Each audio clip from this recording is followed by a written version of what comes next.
Alright guys, here we're to talk about the Twilight Zone, Season 4, Episode 11.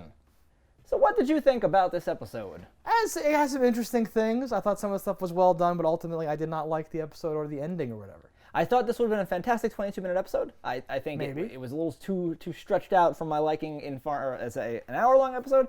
The episode's cool. It deals with an astronaut who slips into another dimension where things are almost exactly the same, but not quite. He goes up there and he comes down somewhere else. Yes. Yeah, exactly. I like that. It reminded me of this might have been an early inspiration for things like the Cloverfield paradox, this and that. No, I would have liked a couple more layers of the the Inception or whatever. Yeah, there to be people that weren't exactly the same, because you had that happen where the president was different, the person that got saved or whatever didn't actually invent some other shit, whatever, but his wife was the same person, the people he knew from work were the same people. It would have been cool if he came back and his daughter was a different person, and he's like, what?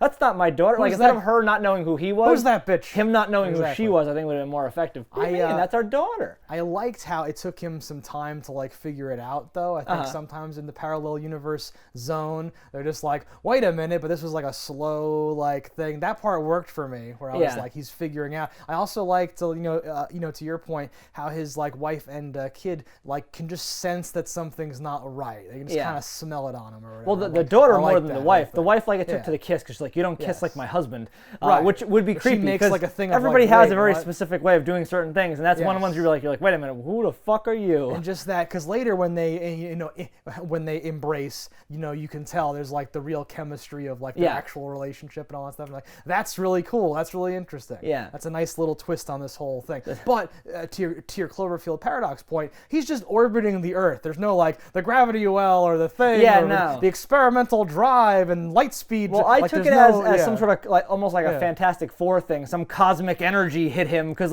he's blinded temporarily and just wakes up on Earth. And that's interesting in itself. Did you, just to jump to the end, did you like the fact that his story gets corroborated by the fact that the other him, if you were there, where was the other you?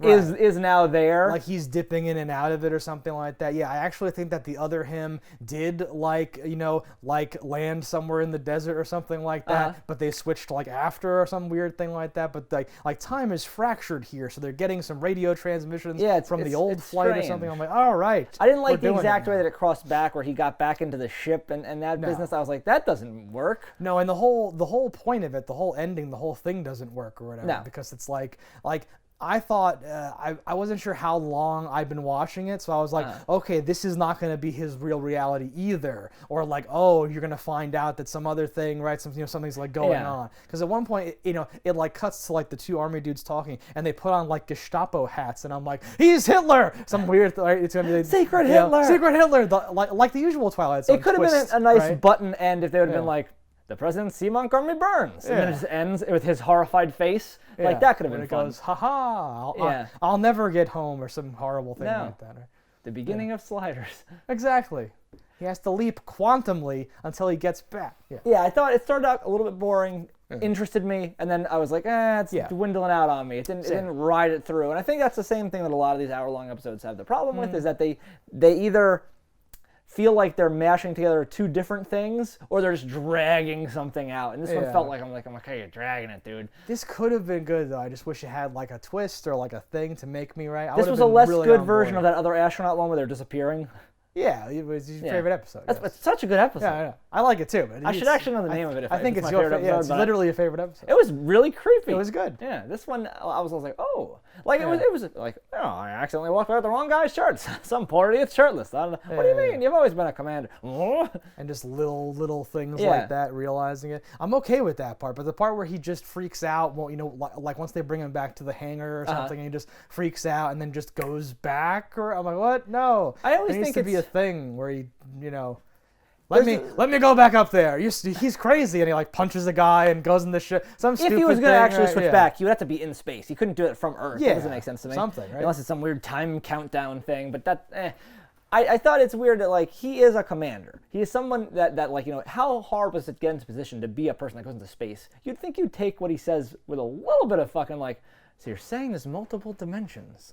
Okay. And then there should be a thing where not only are you potentially putting him in the loony bin for a day, it should be like, well, you're not the guy that has access to the sensitive material. We have to fucking quarantine you. Who are you? What are you?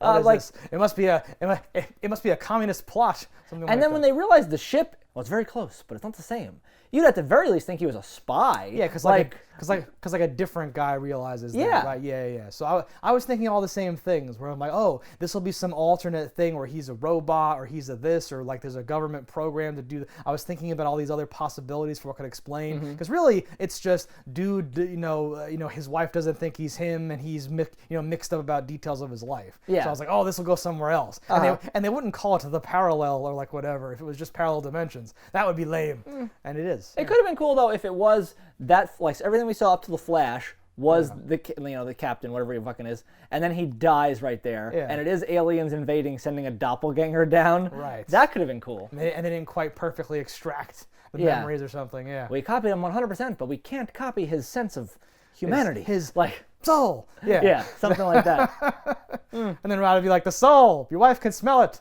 Next episode. Always take your coffee with cream and sugar. Also, tip Next time on the Twilight Zone. Yeah, it was an okay episode. It wasn't like a shit take episode like we've had in the past. No. But it just fizzled out for me. Yeah. All right, guys. So that's our thoughts on this episode of the Twilight Zone. Let us know in the comments below what you thought about it. Don't die in a fire, and we'll see you next time. Hello, internets. I just love watching Justdaggers. If you've enjoyed this video as much as I have, click that subscribe button.